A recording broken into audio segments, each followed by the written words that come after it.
আওয়ামী লীগ যে নীতি পদ্ধতিতে রাষ্ট্র পরিচালনা করেছে, এখন বাংলাদেশে বিএনপি সেই ধারাই তারা অব্যাহত রাখতে চাচ্ছে। শেখ হাসিনা যেভাবে কথা বলতো, যে আচরণ করত, যে বক্তব্য দিত, যেভাবে ইসলামপন্থী শক্তিকে আঘাত করত, বিএনপি ঠিক একই ভাষায় ইসলামপন্থীদেরকে আঘাত করছে। আরেকটা শ্রেণী, আরেকটা রাজনৈতিক দলের নাম নিয়ে যারা আছে, ক্ষমতায় যাওয়ার জন্য প্রস্তুতি নিচ্ছে, তাদেরকে যদি আবার একেবারেই সহজে ক্ষমতায় বসিয়ে দিতে পারে, তাহলে কি হবে? আমাদের 24-এর বিপ্লব, 24-এর অভ্যুত্থান ব্যর্থ হয়ে যাবে। আমরা কি ব্যর্থতা চাই? এই জন্যই আমরা শঙ্কিত। যদি আমরা বুঝতাম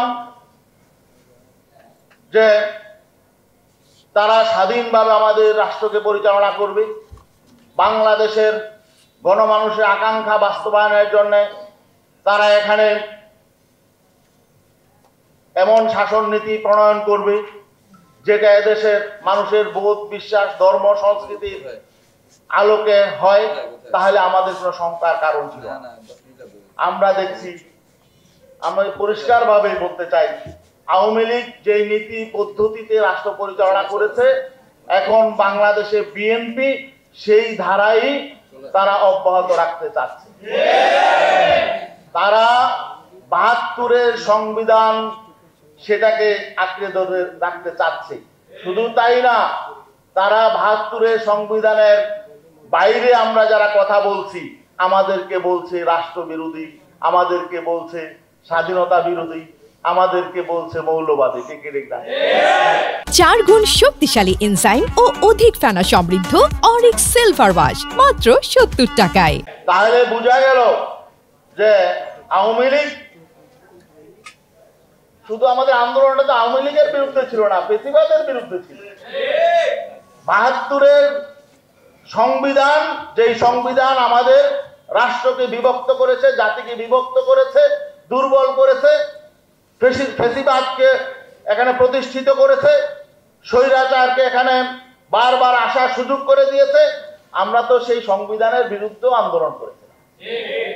কিন্তু আজকে আমরা দেখতে পাচ্ছি বিএনপির মতো একটি দল, যেই দলের প্রতিষ্ঠাতা জিয়াউর রহমান ছিলেন, তার প্রতি আমরা শ্রদ্ধা জানাই, তিনি তো প্রথমে আঘাত করেছিলেন ৭২-এর সংবিধানে, তাই না? ৭২-এর সংবিধানের মূল স্তম্ভ সরিয়ে তিনি সেখানে আল্লাহর উপর অবিচল আস্থা পুনঃস্থাপন করেছিলেন। সেই স্থাপন করেছিলেন নতুনভাবে আল্লাহর উপর আস্থা, বিশ্বাস হবে রাষ্ট্র পরিচালনার মূলনীতি, এটা তিনি নিয়ে এসেছিলেন। সেই জিয়াউর রহমানের দল, আসলে তো তারা ভাগ্যবান যে তারা ক্ষমতায় গিয়ে দল গঠন করছে, অনেক দম্ভ দেখায়, আমাদেরকে বলে আমরা নাকি কোনো সময় পার্লামেন্টে যেতে পারি নাই, আমরা আমাদের শক্তি কতটুকু, মেম্বার চেয়ারম্যান হতে পারবো না, এইসব বলে। আমরা বলতে চাই, আমরা ক্ষমতায় গিয়ে দল গঠন করি নাই।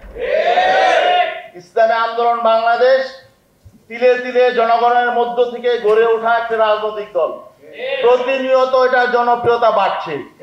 আর আপনারা ক্ষমতার দম্ভ দেখেন, ক্ষমতায় গিয়ে রাজনৈতিক দল গঠন করতেন, ক্ষমতার বাইরে এসে একটা রাজনৈতিক দল গঠন করে দেখেন জনসমর্থন কতটুকু অর্জন করতে পারেন। যাই হোক, আমি যে কথা বলছিলাম, আজকে আমরা দেখতে পাচ্ছি শেখ হাসিনা যেভাবে কথা বলতো, যে আচরণ করত, যে বক্তব্য দিত, যেভাবে ইসলামপন্থী শক্তিকে আঘাত করত, বিএনপি ঠিক একই ভাষায় ইসলামপন্থীদেরকে আঘাত করছে, একই ভাষায় বক্তব্য দিচ্ছে। শেখ হাসিনা যেমন বলতো বাংলাদেশে মৌলবাদীদের উত্থান সহ্য করা যাবে না, বিএনপির যারা প্রধান তারা বলছেন বাংলাদেশে মৌলবাদীদের অভয়ারণ্য হতে দেওয়া যাবে না। এবং এখানে ৭২-এর সংবিধানের উপরে আঁকড়ে রেখেছে। দেখেন, এই 24-এর চেতনাকে গলা টিপে হত্যা করা হয়েছে যখন এই সংবিধানকে বহাল রাখা হয়েছে, তখন। আজকে নতুন বিতর্ক হচ্ছে যে নির্বাচন কিভাবে হবে, নির্বাচন নিয়ে বিতর্ক হচ্ছে, যে নির্বাচন সংবিধানের বাইরে যাওয়া যাবে না, তাহলে বর্তমান সরকার কোন পদ্ধতি আছে? যদি সংবিধানের আলোকে নির্বাচন হতো তাহলে তো পরবর্তী 3 মাসের মধ্যে, যখন অন্তর্বর্তীকালীন সরকার ক্ষমতায় নিল, 3 মাসের মধ্যে নির্বাচন হওয়ার কথা ছিল।